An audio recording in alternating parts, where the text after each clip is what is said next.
diketahui tujuan dari penerimaan uang agar perkara tersebut diputus konselat, dan hal ini menjadi nyata ketika pada tanggal 19 Maret 2025 perkara korporasi minyak goreng telah diputus bebas, diputus konselat oleh Majelis Hakim. Ya, kalau melihat seluruh rangkaian kejadian dalam beberapa waktu terakhir ini, memang nampaknya dunia peradilan kita itu kan, saya minta maaf Farouk mengatakan sudah sangat busuk gitu ya.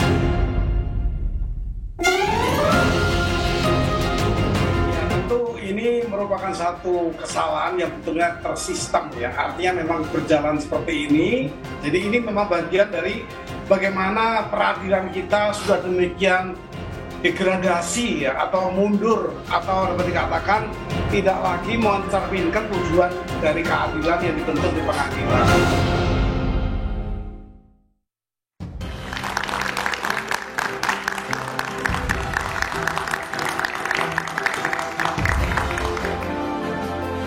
Selamat malam. Wajah peradilan kembali jadi perhatian. Kasus dugaan korupsi kembali menjerat sejumlah hakim di negeri ini. Ketua dan 3 hakim di Pengadilan Negeri Jakarta Selatan ditetapkan sebagai tersangka. Mereka diduga menerima suap terkait pengurusan perkara korupsi ekspor minyak sawit mentah. Ini bukan yang pertama. Sebelumnya sejumlah hakim di Pengadilan Negeri Surabaya juga terjerat kasus yang sama. Mereka diduga menerima suap terkait vonis bebas Ronald Tanur. Kasus ini menyeret mantan pejabat Mahkamah Agung Zarofri Kar. Penyidik Kejaksaan Agung menemukan uang dan emas batangan senilai 1 triliun rupiah di rumah mantan petinggi MA ini. Mengapa kasus korupsi yang menjerat para penegak hukum terus terjadi? Apakah para hakim ini beraksi sendiri atau ada jaringan besar yang mengorkestrasi? Inilah Satu Meja The Forum, lagi-lagi jual beli perkara, mafia hukum merajalela.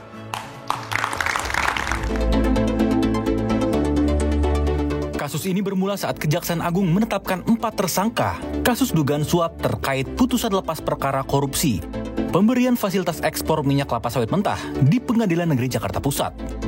Kejagung menyebut bahwa Ketua Pengadilan Negeri Jakarta Selatan, Muhammad Arif Nurianta alias MAN, diduga menerima 60 miliar rupiah dari tersangka Marcella Santoso, yang merupakan kuasa hukum perusahaan. Setelah menerima uang, bila dirupiahkan sebesar 4,5 miliar tadi, oleh ASB dimasukkan ke dalam goodie bag, kemudian setelah keluar dari ruangan, uang tadi dibagi kepada 3 orang, yaitu masing-masing ASB sendiri, kepada AL, yang keduanya sebagai hakim anggota, dan juga kepada DJU.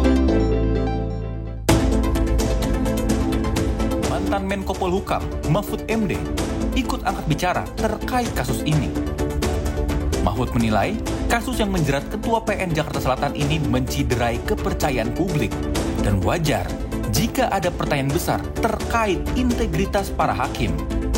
Permainannya itu melibatkan bukan hanya lagi perseorangan oknum yang diam-diam, tapi kalau melihat kasus terakhir ini kan sudah melibatkan banyak orang di sebuah instansi. Oh, ini integritas hakimnya. Saya kira integritas hakimnya mulai dari pimpinan sampai ke bawah. Kalau pimpinannya punya integritas, tidak akan terjadi hal yang seperti ini. Integritas untuk berani melakukan penataan.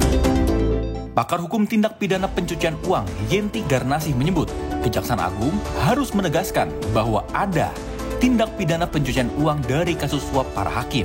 Jadi sekaligus disampaikan untuk menjerakan, supaya mereka takut ya, karena kalau dengan undang-undang korupsi itu yang kita lihat pidananya bisa ringan, kemudian penyitaannya tidak terlalu kuat, tetapi kalau juga dikaitkan bahwa yang dilakukan para hakim yang menerima suap itu juga dia melakukan pencucian uang, yaitu dengan membelanjakan dan sebagainya, yang itu ancamannya adalah maksimum 20 tahun dan akan ditelusuri kemana saja, termasuk ke keluarganya. Itu akan membuat mereka secara moral itu mereka akan takut atau orang-orang yang potensi itu akan takut.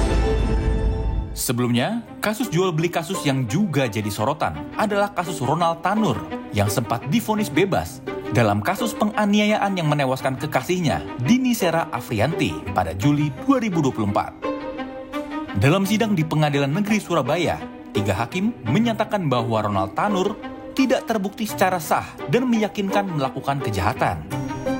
Keputusan hakim yang membebaskan Ronald menimbulkan kecurigaan keluarga korban dan publik. Hingga akhirnya, proses ini berujung penangkapan 3 hakim PN Surabaya yang menerima suap dari pengacara Ronald Tanur dan ibunya. Kasus Ronald Tanur juga berujung dengan terungkapnya kasus mafia hukum lainnya yang menjerat ex-pejabat Mahkamah Agung, Zarof Rikar. Sebagai pejabat MA, Zarof memiliki uang tunai dengan jumlah yang sangat fantastis, senilai 920 miliar rupiah di rumahnya. Kasus demi kasus yang menjerat hakim, pengacara, hingga penegak hukum lainnya harus ditangani dengan serius. Menuntaskan kasus ini mungkin tidak akan sepenuhnya menghilangkan praktik jual beli perkara yang bisa saja terjadi. Tapi setidaknya publik harus diyakinkan bahwa penegakan hukum di atas segalanya dan praktik jual beli perkara tak boleh dianggap biasa saja.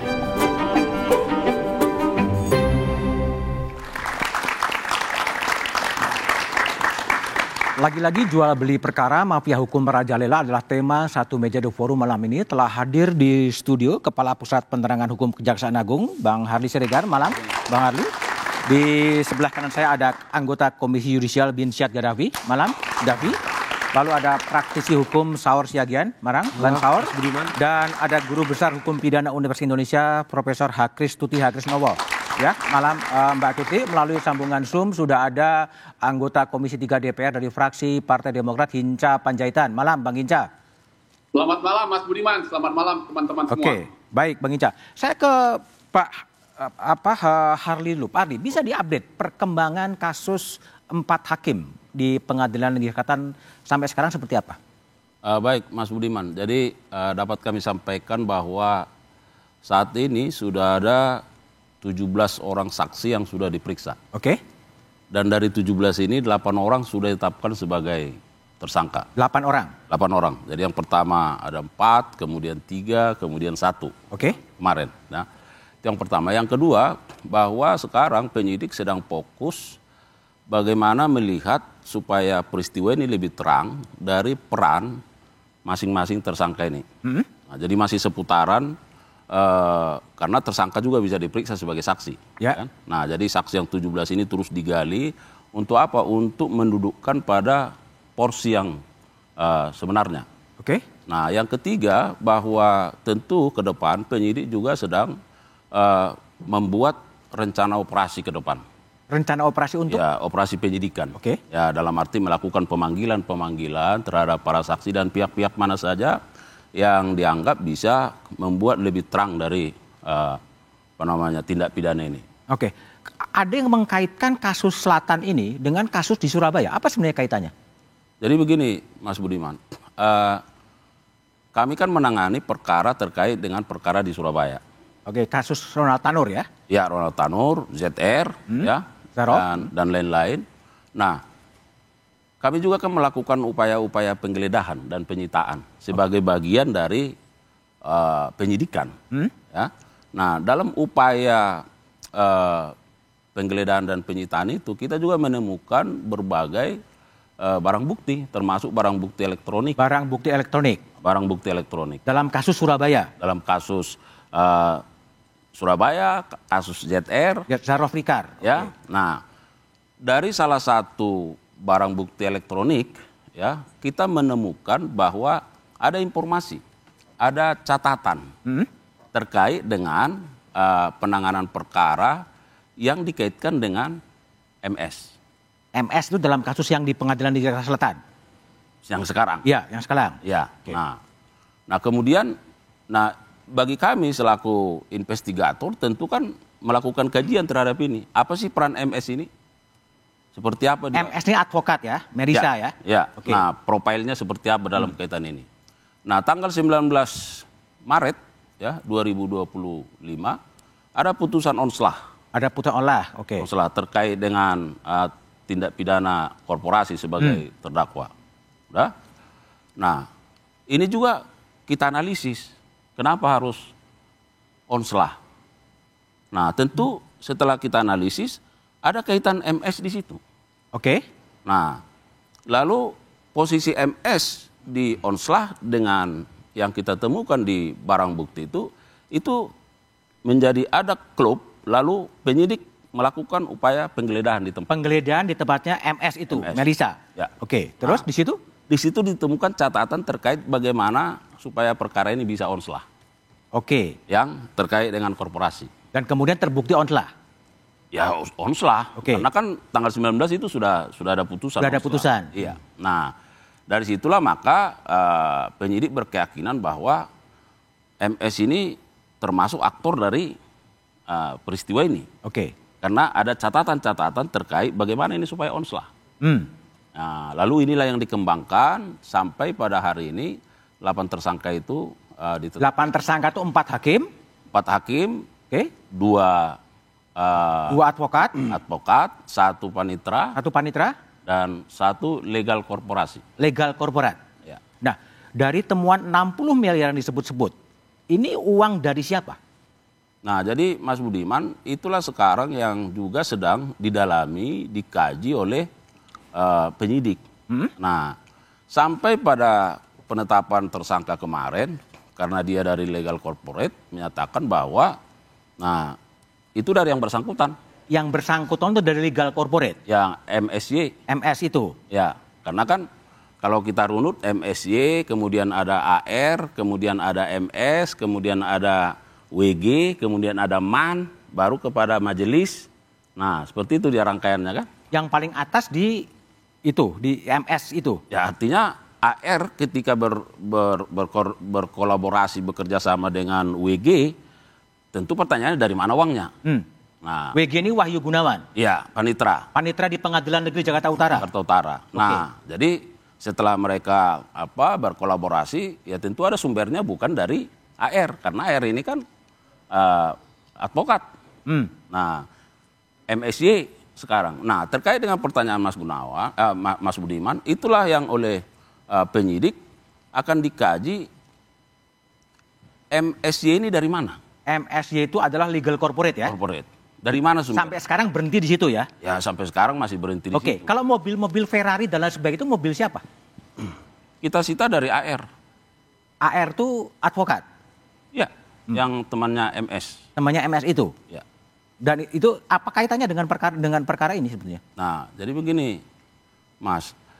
Penyidik sekarang kan proaktif. Ada 60 miliar. Ini sedang kita dalami, apakah ini merupakan hasil kejahatan? Ya. Ya. Nah, kemudian kita mengacu kepada kalau tidak salah ketentuan pasal 17 ya, Undang-Undang 3199, bahwa selain daripada pengenaan pidana terhadap perbuatan-perbuatan yang diatur di dalam pasal 2 dan seterusnya, bisa dikenakan pidana sebagaimana diatur dalam pasal 18. Oke. Ya, Prof, ya, nanti Prof bisa menjelaskan. Nah, pasal 18 itu mengatur di situ, artinya dalam kaitan dengan uang pengganti, dalam kaitan dengan pengembalian pemulihan hak-hak negara. Nah, itu kita lakukan. Oke. Bang Harli, kalau uang 60 miliar itu sudah ada barang buktinya memang? Kalau terkait uang 60 miliar, kita kan sudah menyita juga dari para tersangka ini. Yang jumlahnya 60 miliar? Ya enggak dong, karena 60 miliar kan bisa saja udah menguap kan. Udah menguap dulu? Iya. Oke. Nah, tapi kita sudah menyita dari beberapa tersangka, misalnya MAN. MAN itu kita temukan waktu digeledah, itu ada 1 miliar lebih. MAN itu Ketua Pengadilan Jakarta Selatan ya? Iya. Muhammad Arif ya? Nah, Oke. Kemudian dari beberapa tempat, ya termasuk dari MS, termasuk dari hakim lainnya, kita juga menyita sejumlah uang, baik dalam bentuk mata uang asing maupun. Oke. Apa kaitannya kasus ini dengan kasusnya Zahra Afrikar? Itu yang saya sampaikan tadi, Mas Budiman, bahwa kami kan menangani perkara ZR. Udah? Ya. Nah, di situ kita temukan ada barang bukti elektronik. Oh, yang tadi? Iya. Oke, di MP itu. Yang mengkaitkan ada peran MS dalam penanganan perkara. Itu. peran MS ya, bukan peran ZR ya? Enggak, peran MS. Peran MS. Iya. Lalu, nah ya kita kan analisis ini siapa semua kan BBI itu kan kita forensik, ya kan kita pelajari, kita analisis, kita baca, ya kan pihak-pihak terkait ini. Nah sampai kepada adanya putusan yang onslah. Putusan onslah itu. Iya. Dan itu sampai sekarang memang uang itu masih belum sampai kepada baru pada datang pada MS itu ya, MSA ya, legal corporate kan berinisi uang itu mengaku dari sana kan? MSY ya? Ya. Baru di situ. Baru dari situ sumbernya mengalir begini. Mungkin ya memang dari situ aja ya. Nah itulah yang harus kita dalami. Apa memang misalnya nih, kalau saya MSY, masa saya 60 miliar saya kasih uang, kepentingan saya apa? Oke. Ya kan? Ya. Nah, tapi kan secara hukum kan harus hitam putih, kan harus bunyi. Ya kan nggak boleh pakai perasaan. Oke, ya. Baik. Saya akan tanya pada Saur, ketika uang itu hanya saat ini masih diakui dari legal corporate, sejauh mana kemungkinannya setelah jeda berikut ini?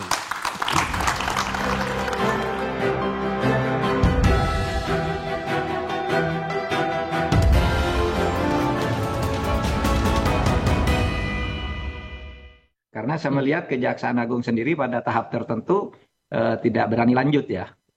Paling yang tertangkap pertama aja atau tertangkap tangan, lalu yang di atasnya lagi tidak dilanjutin. Tidak lagi mencoba, misalnya seperti kasus Zaruf itu. Kan dulu dia disebutkan melibatkan banyak orang karena katanya ngurus perkara selama 10 tahun. Coba sekarang di pengadilan hanya dia sendiri yang muncul gitu ya. Tidak ada pelaku lainnya, tidak disebut. Nah menurut saya, menurut analisis teman-teman ini banyak kemungkinan tuh banyak yang masih disimpan oleh Kejaksaan Agung. Dan Mahkamah Agung sekarang mungkin banyak kartu-kartu trufnya yang dipegang oleh Kejaksaan Agung dan itu mungkin akan terus dibuka ya sedikit demi sedikit. Oke, itu tadi pernyataan dari mantan Menko Polhukam Mahfud MD. Bang Saur, sebagai praktisi hukum, Anda mencium ada sesuatu yang janggal nggak sih dalam kasus pengadilan Jakarta Selatan ini? Iya, sebelumnya kita apresiasi Kejaksaan Mas Budiman, karena secara psikologis sesungguhnya, Prof, kalau kita di pengadilan, tempat duduknya jaksa itu di bawah hakim.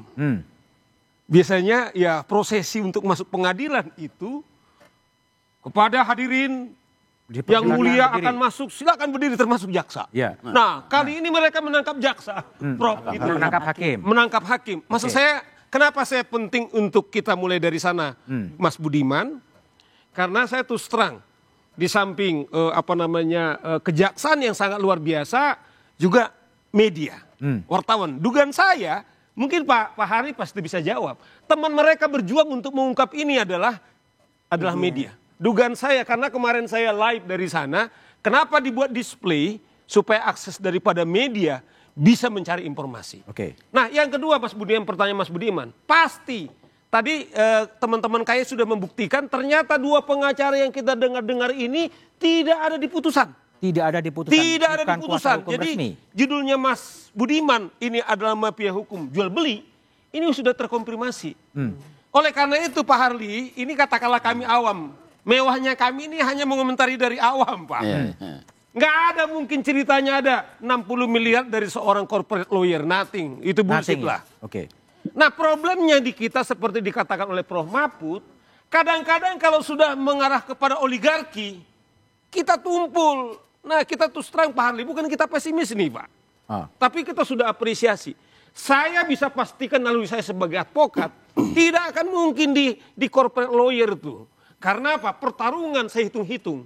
Yang dari rilisnya Pak Harli, ada kurang lebih 16 triliun yang sedang mereka perjuangkan. Kalau 60 miliar, nah ini mah ecek-ecek ya? Ini ecek-ecek karena dugaan kan kerugian uang negara.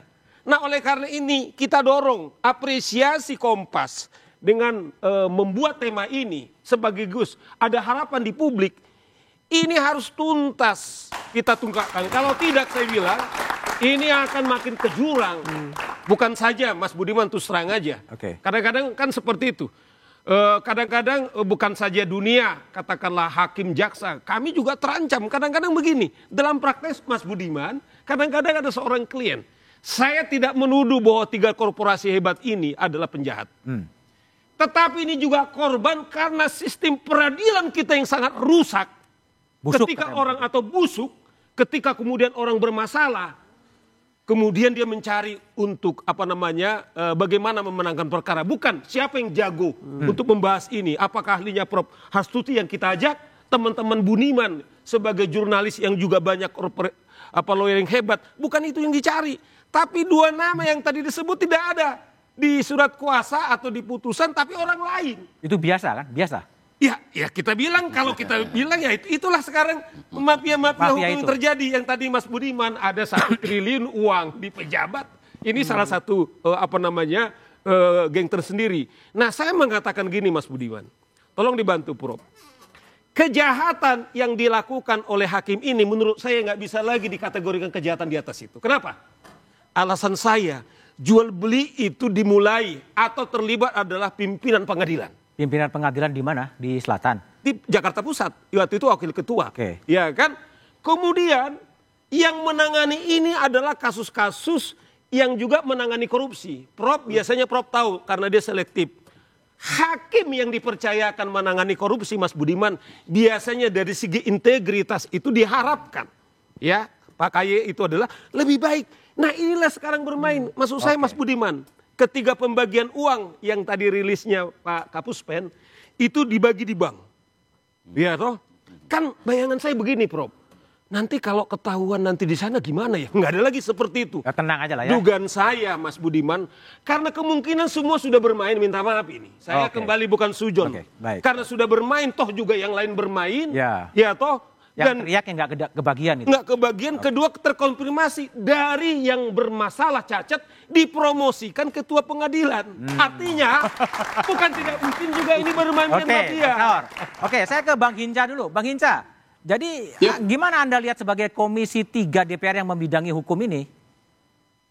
Pertama-tama, sejak awal kasus-kasus yang berkenaan atau integritas peradilan ini dari awal sudah kita rekonstruksi sehingga lahirlah Komisi Yudisial. Kan begitu ya. Ada Komisi Yudisial di sini. Kehadiran Komisi Yudisial untuk mengantisipasi atau mencegah hal-hal seperti ini tidak terjadi. Oleh karena itu, pengawasan baik dari dalam internal Mahkamah Agung maupun dari luar yang kita sebut Komisi Yudisial, baru Komisi 3 sebagai mitranya Mahkamah Agung dan Komisi Yudisial menjadi bagian dari itu. Nah, sekarang ketika terjadi kasus ini lagi dan rangkaian rentetan dari Surabaya dan sampai yang sekarang ini membuktikan bahwa pengawasan terhadap power yang begitu kuat dipegang oleh pemegang palu masih tetap jebol oleh suap menyuap dari si berusaha untuk memenangkan perkaranya yang Anda sebut mafia hukum. Nah oleh karena itu menurut kita ini dan berkali-kali kita sampaikan ke teman-teman Badan Pengawas Mahkamah Agung dan Komisi Yudisial untuk membuat lebih maksimal lagi pengawasan itu. Nyatanya jebol kan gitu. Kalau soal substansinya saya sudah setuju dengan teman-teman yang lain. Sekarang bagaimana mengatasinya kan, mengatasinya itu. Nah oleh karena itu power yang tak bisa dikontrol jadinya begini. Nah apalagi ini agak menariknya itu adalah berbedanya itu ada satu di PN Selatan, ada di PN Pusat, ada yang di Jakarta Utara, dan ada pihak yang tidak terlibat dalam perkara gitu. Makin kompleks kan ya? Jadi makin kompleks dia. Nah, oleh makin ruwet. Makin ruwet. Oke, baik Bang Davi. Anda kecolongan Komisi Yudisial sebenarnya? Sebenarnya begini, kalau kita telusuri ya, yang paling dekat gitu ya perkara korupsi di sektor peradilan itu di PN Surabaya ya, ketika ada OTT. Dan setelah OTT 3 hakimnya, kemudian ada penangkapan, penggeledahan dan penangkapan terhadap Zarof Ricard, itu kita kemudian melakukan audiensi lah dengan Kejaksaan Agung. Dan di situ memang pihak Kejaksaan Agung menyatakan bahwa apa yang dilakukannya itu salah satunya terinspirasi dari proses penegakan etik yang dilakukan oleh Komisi Yudisial terhadap 3 orang hakim PN Surabaya sebelumnya, sebelum terjadi OTT.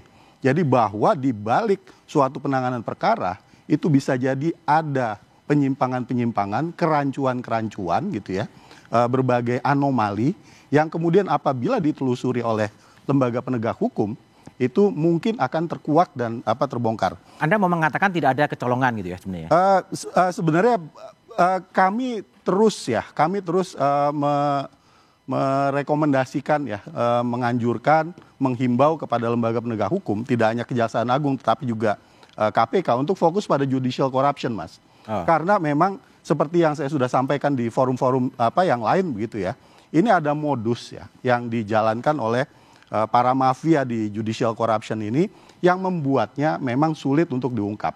Yang pertama jelas menggunakan perantara. Kalau dalam kasus PN Jakarta Pusat ini, itu perantaranya kan ada 2, WG selaku PP dan kemudian WG MAN. itu PP di utara ya? PP di utara, tapi pada saat kejadian dia PP di pusat. Jadi seperti bus ya, antar kota gitu ya? Betul. Nah kemudian yang kedua itu MAN, selaku Ketua Pengadilan Negeri Jakarta Selatan, yang sebelumnya itu menjabat sebagai Wakil Ketua Pengadilan Negeri Jakarta Pusat begitu. Nah komoditasnya itu jelas berbeda. Kalau si WG ini adalah untuk memfasilitasi komunikasi dengan pihak-pihak yang berperkara, dengan penyuap. Sementara kalau MAN ini komoditasnya ya kemudian memfasilitasi komunikasi antara WG dengan hakim begitu. Seberapa urgent Komisi Yudisial melihat kasus Surabaya, kasus Zarok dan sekarang kasus Selatan? Urgen sekali. Karena itu apakah cukup dengan pendekatan ditindak proses penyelidikan atau ada langkah-langkah yang ekstra yudisial? Kalau kami mengusulkan sebenarnya supaya kemudian langkah penegakan hukum itu tetap jadi fokus.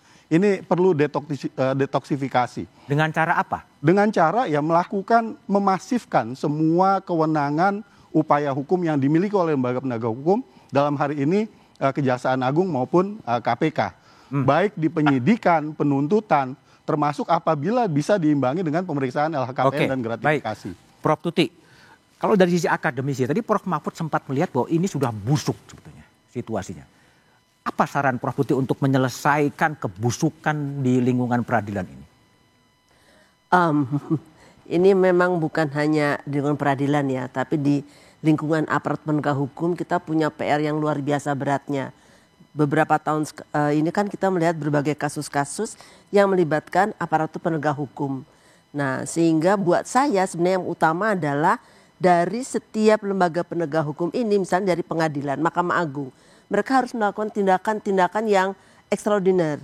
Mereka sudah punya peraturan Mahkamah tentang kode etik, ya sudah punya aturan tentang rekrutmen, akan tapi ternyata masih jebol. Dan KY memang tidak bisa menangani. Kita punya 10.000 hakim ya, nggak mungkin itu. Akan tapi harusnya mulai dari lembaga itu sendiri. Ya, dan ini adalah satu upaya untuk meningkatkan. Kan Mahkamah Agung punya misalnya waskat, pengawasan melekat yang dilakukan oleh tiap pimpinan dari pengadilan. Nah sekarang kalau pimpinannya sendiri sudah melakukan kejahatan seperti itu, apa yang diharapkan dari bawahnya? Jadi saya harus sepakat dengan Pak Mahfud tadi bahwa pimpinan itu akan memberi contoh kepada yang di bawahnya. Kan di Jawa ada itu, Engarso Sung Tulodo dan lain-lainnya itu. Jadi kalau mereka melihat pimpinannya sendiri sudah jelek begitu, sudah busuk, sudah permisif terhadap setiap tindakan suap menyuap, yang di bawahnya kan juga ngikut. Apa saran Prof. Tuti untuk mengatasi ini? Yang pertama adalah saya ingat Pak Bismar bilang begini, bagaimana kita mau menyapu kalau sapunya kotor? Oke. Nah itu kan jadi harus kembali lagi melakukan pembersihan di dalam. Nah ini adalah masa yang paling tepat, walaupun sudah terlambat sekian puluh tahun ya, bagi Mahkamah Agung untuk melakukan evaluasi diri. Oke. Jadi mereka harus menetapkan bahwa setiap ada pelanggaran itu harus ada sanksinya. Kenapa saya katakan, ini kan KY sudah memberikan rekomendasi sanksi untuk 3 hakimnya Ronald Tanur. Tapi kan tidak diapa-apakan oleh Mahkamah Agung, sudah masuk proses hukum. Oke. Padahal proses hukum boleh jalan, tapi proses etik harusnya tetap jalan di Mahkamah Agung. Oke, baik Prof. Tuti. Saran menarik adalah pembersihan dari dalam. Bagaimana caranya? Kita bahas setelah jeda.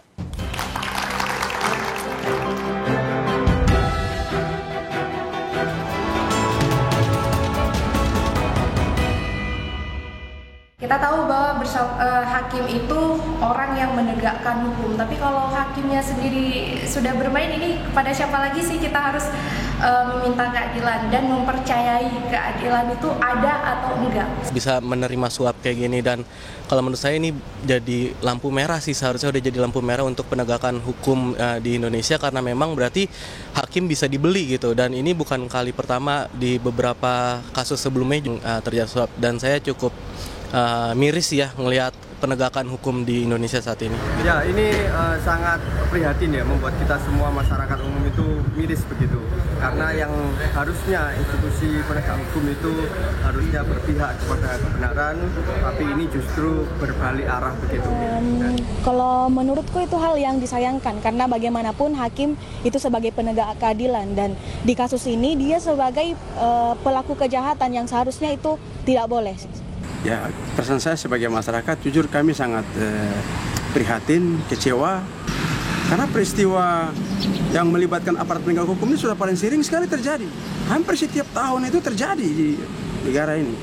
Jadi kepada Bapak Presiden, ya harus menindak tegas oknum-oknum seperti ini, supaya keadilan itu berlaku untuk semua. Mau tidak pandang bulu apakah dia itu memiliki jabatan ataupun masyarakat kecil, harus berlaku adil. Itu adalah reaksi publik terhadap praktek mafia peradilan yang dilakukan oleh para hakim. Pak Harli, saya ingin bertanya dulu.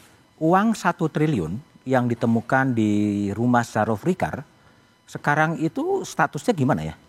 Masih menjadi barang bukti, dan Syarifnya uang siapa itu sebetulnya? Nah, jadi terima kasih Mas Budiman. Terkait dengan penanganan perkara ZR, saat ini kan sedang bergulir di pengadilan. Ya, sudah bergulir di pengadilan.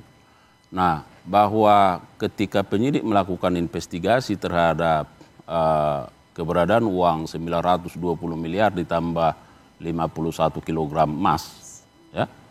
Nah, ini sekarang yang terus sedang kita dalami, kita gali, karena berhenti pada keterangan yang bersangkutan. Nah, ini kan ada dalam penguasaannya. Nah, yang bersangkutan bicara bahwa itu uang adalah? Nah, dari keterangannya bahwa ini kan sejak tahun ada sekitar 10 tahunan kan. Nah, dia mengatakan bahwa ini adalah uang dari hasil penanganan perkara. Itu, ya. Tetapi perkara yang mana? Dari siapa? Nah, ini yang terus sedang digali. Nah, sekarang tapi kita kan tidak berhenti. Nah, sekarang terkait dengan perkara bahwa suap dan atau gratifikasi ini sedang bergulir di pengadilan. Nah, nanti tentu kami akan terus berupaya, apakah ada indikasi-indikasi terkait dengan pencucian uang di situ, tentu akan kami ambil langkah-langkah selanjutnya. Jadi setelah ini TPPU, ya, artinya kami nggak akan berhenti, karena kita kan masih mau melihat bagaimana pertimbangan hakim terhadap keberadaan 920 plus 51 ini. Oke. Ya kan? Oke. Nah, itu dia. Oke, kembali ke Bang Hinca Panjaitan. Bang Hinca, Komisi 3 DPR setelah melihat serial mafia dari kasus Surabaya, kasus Zarof, dan sekarang kasus Pengadilan Negeri Jakarta Selatan, tadi Prof. Tutik mengatakan perlu ada pembersihan di lingkungan peradilan. Komisi 3 memandang itu sesuatu yang perlu atau biasa-biasa saja? Ya, saya setuju dengan Prof. ya, gagasan dan ide itu, dan kita berharap sekali bahwa Mahkamah Agung selain melakukan pembersihan itu dan rotasi yang cepat, juga saya kira KAY juga harus bisa membuat titik-titik tertentu lah. Kota-kota besar yang ada pidana korupsinya, fokus saja di situ. Jadi yang judicial corruption itu, untuk betul-betul melakukan pengawasan yang super ketat. Karena tidak semua pengadilan ada pengadilan korupsinya ya. Oke. Nah, dengan demikian, jadi kita fokus saja dulu di situ biar betul-betul efisien gitu. Nah, yang kedua, kepada apa yang disampaikan Prof tadi, juga ke Pak Harli ini, tentang kita ingin juga dikejar yang oligarki itu. Kan tidak mungkin juga hanya si bagian legalnya. Uang itu pasti berasal dari 3 perusahaan besar itu. Nah, yang mau diselamatkannya kan jauh lebih besar dari yang 60 miliar itu. Sehingga publik ingin tahu berapa atau siapa yang melakukan itu. Karena dia melakukan kejahatan yang 2 kali. Satu, kejahatan yang tentang dituduhkan yang sekarang dibawa oleh kejaksaan, yang diputus odslak. Satu lagi, dia berusaha untuk lepas dari jeratan hukum itu. Jadi 2 kali dia di situ. Oke. Nah, oleh karena itu kalau tadi Ibu Prof menyampaikan itu betul, saya setuju itu, dan pembersihan dengan cepat sehingga Badan Pengawas Mahkamah Agung jauh lebih bergigi mestinya karena KY pernah menyampaikan yang di Surabaya dan Komisi 3 secara terang meminta itu dipecat langsung begitu, tapi juga tidak dijalankan oleh Mahkamah Agung. Oke, nah, baik Bang Hinca. Bung Saur, ya. Pembersihan, gimana caranya? Satu forum ini digagas atau di hostnya itu adalah Budiman Tanurejo. Sepengetahuan saya yang paling banyak menulis soal korupsi beliau. Nah, tema beliau ini mafia hukum makin merajalela. He ended to talk about that. Karena dia adalah mengikuti sejarah tentang bagaimana mafia hukum ini. Mas Budiman, terus terang aja. Kalau ada kata busuk, kita udah rusak sistem kita. Iya, tapi nanti bisa terus mau diapain? Pertama, menurut saya, jangan kita gantungkan kepada sistem. Karena yang merampok ini adalah orang-orang. Saya lebih fokus kepada orangnya. Saya malah mendorong begini. Ada katanya 5 pengawasan di Mahkamah Agung. Mulai dari Bawas, KY, kemudian Pengadilan Tinggi, Pengadilan Negeri yang sekarang korupsi ditangkap oleh Pak Harli. Kemudian juga masyarakat. Nah, oleh karena itu, tetapi gini Mas Budiman, nggak juga fair kalau sampah ini hanya kita berikan kepada hakim. Kita lihat tuh, mafianya itu juga advokat. Organisasi kami juga udah rusak. Nanti dipecat di sini, pihak yang sama juga menerima 3 orang. Ya toh, artinya Mas Budiman menurut saya ini harus holistik. Ya, terus artinya adalah organisasi advokat misalnya begini, kalau ada misalnya pelanggaran sama yang dilakukan oleh beberapa teman kita, segera dipecat. Begitu juga kepada hakim-hakim ini. Saya bayangkan Pak Harli, ini kasus tolong konstruksinya dihukum sebesar-besarnya, tetapi juga didiskusikan dengan Mahkamah Agung. Jangan seperti Pak Narto kita dengar, dia hanya baik. Tetapi kalau baik kepada dirinya, sementara dia ketua Mahkamah Agung, saya kira juga dia gagal. Artinya dia mau tenang sendiri, tetapi itu juga menurut saya juga membuat kerusakan kepada orang lain. Nah, tetapi juga presiden kan sudah kemudian tiap hari pidato. Saya dengar kemarin pidatonya di mana? Di Turki. Saya sedang menyelamatkan negara saya dari jerat korupsi, dan kita dorong juga teman-teman kita parlemen. Ya, kalau Pak Hinca ini kan selalu proaktif. Misalnya, kalaupun alasan reses bersama dengan wartawan, dan yang terakhir Mas Budiman. Saya pikir karena sudah rusak otak kami semua penegak hukum, saya usulkan Pak Harli, semua aparat penegak hukum, hari Jumat itu jangan kerja. Jangan kerja terus Jangan kerja karena kan yang melakukan kerusakan itu kan otak dan hati orang. Oke. Pak Budiman. Jadi mereka ini diundang para profesional, cuci otaknya, cuci otak hakim, jaksa, polisi, para pengacara. Karena inilah yang melakukan, sehingga kita harapkan 5 pengawasan ini kan sudah gagal. Karena yang merampok ini adalah orang. Dengan kembalinya zombie-zombie hakim itu, zombie-zombie jaksa itu, zombie-zombie advokat itu, zombie kepolisian itu. Kembali lagi, polisi yang berhati polisi, advokat yang berhati advokat, jaksa yang berhati jaksa, hakim yang berhati hakam. Itulah kutipan daripada Yap Thiam Hien. Oke, baik. Di waktu yang lalu. Bung Davi, Georgia punya pengalaman melakukan pemecatan kepada seluruh hakim dan mengganti yang baru. Apakah ini menjadi sebuah solusi juga bagi Indonesia? Saya rasa itu bisa dipertimbangkan begitu ya. Saya pernah menulis di Kompas, Mas Budiman, soal ini pada saat kasus Zarov Ricard itu meledak begitu ya. Saya kasih judul sengaja hampir robohnya pengadilan kami. Karena sudah roboh. Sudah roboh. Saya mengutip atau meniru judul yang dibuat oleh A.A. Nafis. Robohnya Surau Kami. Inti dari novel A.A. Nafis itu adalah orang soleh. Jangan cuma sholat ibadah sendiri. Jangan cuma jaga musola. Keluar. Amar ma'ruf nahi mungkar. Itu pesan yang saya mau sampaikan kepada Mahkamah Agung. Sekarang Pak Narto, saya rasa semua mengakui reputasinya baik. Orang jujur, hakim yang berintegritas. Dan sekarang beliau ada di posisi yang sangat kuat sebagai Ketua Mahkamah Agung. Kekuasaannya luar biasa. Apa yang harus dilakukan oleh Pak Narto? Menurut saya perlu membentuk kepemimpinan yang solid. Kalau wakil ketua, sekarang sudah ada wakil ketua Mahkamah Agung non-yudisial. Nanti akan dipilih wakil ketua yudisial. Kalau itu dipilih oleh pleno seluruh hakim agung. Tapi selebihnya dari itu, ketua kamar ya, ketua muda perdata, ketua muda pidana, ketua muda pengawasan, ketua muda pembinaan itu diangkat dan dipilih oleh ketua. Begitu juga berbagai jabatan eselon 1 di Mahkamah Agung, termasuk kepala badan pengawasan. Dan yang paling penting Mas Budiman, ini para ketua pengadilan negeri dan wakil ketua pengadilan negeri.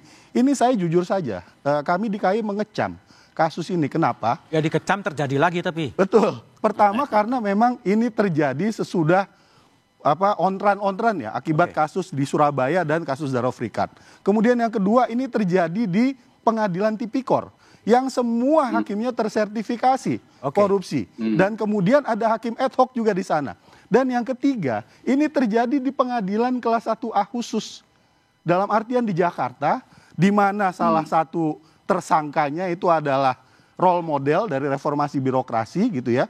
Kemudian juga semua hakim yang ditempatkan di sana seharusnya adalah orang-orang yang punya spesifikasi khusus. Satu lagi tambahan. Oke, sebentar. Pak Putih. Ini semua sudah menjadi fakta. Apakah cukup dengan prihatin, mengecam, menyayangkan? Itu kan hanya statement-statement yang tidak berguna sebetulnya. Betul. Jadi memang kita tidak bisa berhenti hanya pada melakukan pengecaman dan keprihatinan, tapi harus ada action. Apa itu, Prof? Sebabnya, yang mungkin? Tadi saya bilang yang tadi adalah pembersihan. Mulai dari evaluasi, tapi ternyata sertifikasi pun doesn't make a difference. Orang yang disertifikasi, jadi secara akademis dia baik, tapi ternyata perbuatannya beda dengan apa yang dia tuliskan di dalam ujian-ujian itu. Jadi memang perlu ada satu model assessment di mana bisa diangkat itu semua yang ada di dalam dirinya dia. Dan ini buat saya memang hanya bisa dilakukan oleh orang yang punya kompetensi di bidang human resource development ya, dan kemudian mungkin dibantu oleh beberapa orang hukum. Tapi ini adalah salah satu cara untuk menjamin bahwa hakim kita itu memang yang benar-benar memberikan keadilan. Karena sekarang kan itu jauh dari sana. Nah ini yang tadi kita lihat menjadi concern dari semua masyarakat. Kita punya hakim dipilih dengan kaya yang milih dan kemudian dilatih dengan memakan biaya yang sangat besar di pusat-pusat pelatihan Mahkamah Agung, tapi toh ternyata tidak menghasilkan hakim-hakim yang kita harapkan.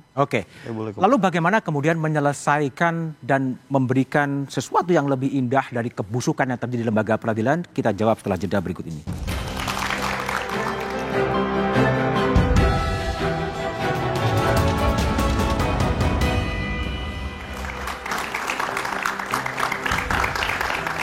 Masih bersama saya Budiman Tanurjo di Satu Meja The Forum. Saya akan ke Hinca Panjaitan. Bung Hinca, sebagai anggota Komisi 3 DPR, apa yang Anda mau sarankan ketika mafia itu betul-betul sudah merajalela di lingkungan peradilan?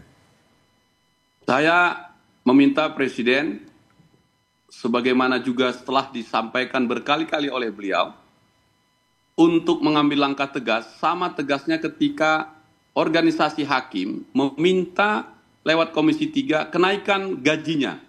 Dan waktu itu pimpinan DPR membuka teleponnya langsung ke Presiden, dijawab langsung diiyakan untuk menaikkan gaji hakim. Nah artinya itu cepat diresponnya. Ternyata gaji yang dinaikkan pun tak cukup.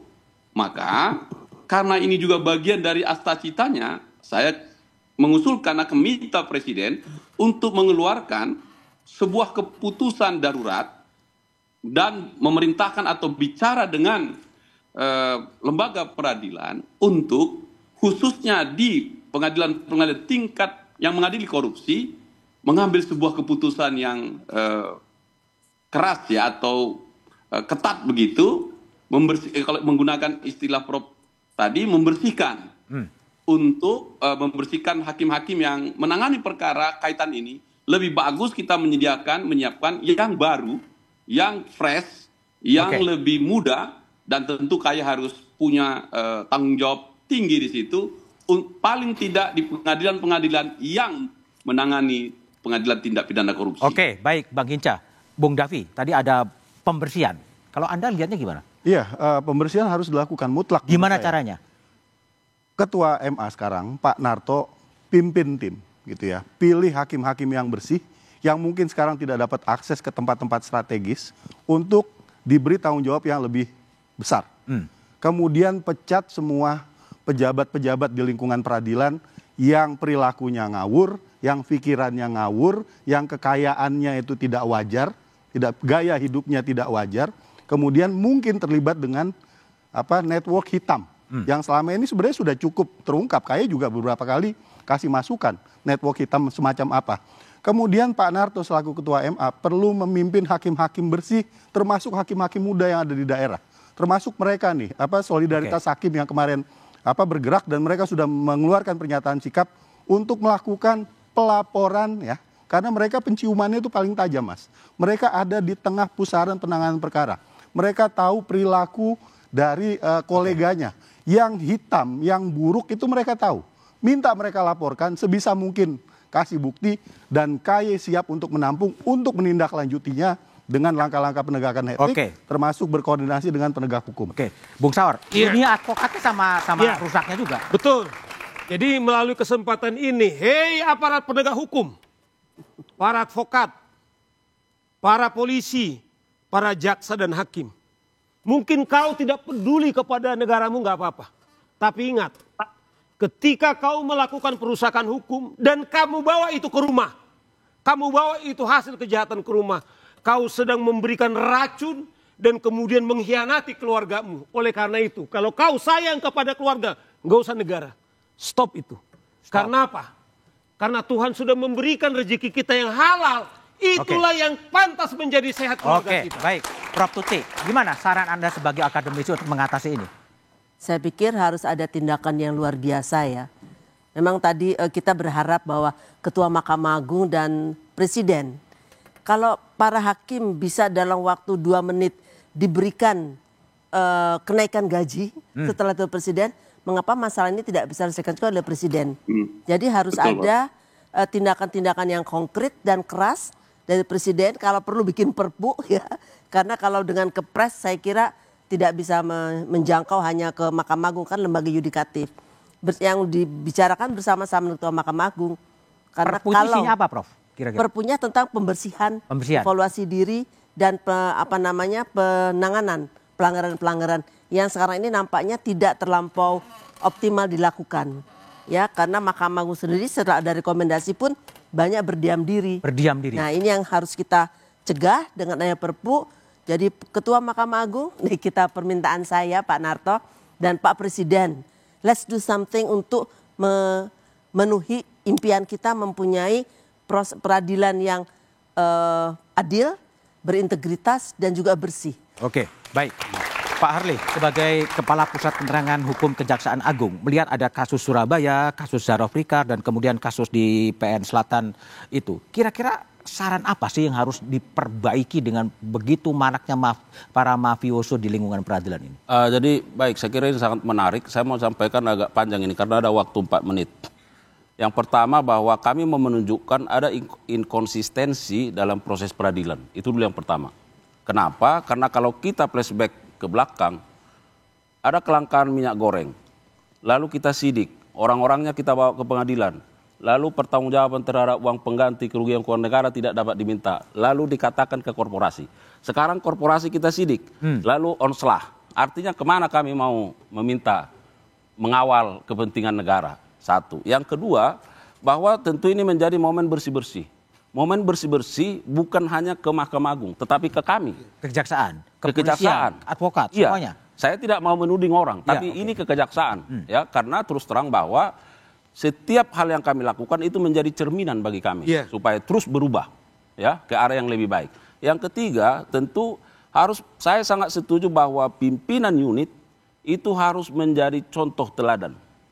Karena sehebat apapun sistem, sehebat apapun reformasi yang dilakukan, sehebat apapun pengawasan, mitigasi, bahkan apapun yang kita lakukan, rekrutmen dan seterusnya, tetapi ketika profil dari seorang pemimpin tidak menunjukkan keteladanan, saya kira itu akan menjadi satu dampak yang tidak baik bagi institusi. Saya kira begitu. Oke. Ada mau kasih closing statement pendek? Komisi Yudisial mau melakukan apa? Kita akan memfokuskan ya tadi seperti yang disampaikan Bang Hinca, pemantauan kita akan lakukan lebih masif, terutama di pengadilan-pengadilan dengan perkara-perkara yang strategis, ya, yang melibatkan profil-profil high profile gitu, kemudian juga yang melibatkan dana atau apapun gitu ya, jumlah uang yang besar dalam perkaranya begitu ya. Kemudian kita juga akan fokus untuk melakukan penegakan etik secara tegas, dan kita coba kemudian lebih ketat lagi mengkaitkan antara kewenangan KAI yang satu dengan yang lain, terutama untuk seleksi hakim agung. Dan ini kesempatan yang baik juga kepada Bang Hinca, kita berharap supaya Komisi 3 DPR itu bisa dari ke waktu ke waktu menguatkan kewenangan KAI. Kemarin kita sudah ada bicara soal rencana amandemen terhadap Undang-Undang KAI. Baik, Bung Davi, thank you Pak Harley, Bang Hinca, Bang Saur, dan Prof. Hakrisudi Hakrisnowo. Terima kasih, Budiman. Bung Hatta pernah berkata, negara berdiri karena keadilan dan runtuh karena pengkhianatan terhadap hukum. Minggu-minggu ini kita menyaksikan bagaimana hukum dikendalikan. Hakim bisa dibeli, putusan bisa dirundingkan, keadilan dijadikan dagangan. Jika hukum hanya berpihak pada pemilik uang dan kuasa, republik ini sedang menuju jurang kehancuran. Tapi kita tak bisa hanya mengutuk kegelapan. Kita butuh 3 hal dari pemimpin negeri. Pembersihan internal menyeluruh di peradilan, komisi etik independen yang bekerja tanpa kompromi, dan biarkan publik yang terus bersuara. Keadilan hanya mungkin hidup jika rakyat ikut menjaganya. Demikian Satu Meja The Forum malam ini. Sampai jumpa pekan depan. Selamat malam dan terima kasih.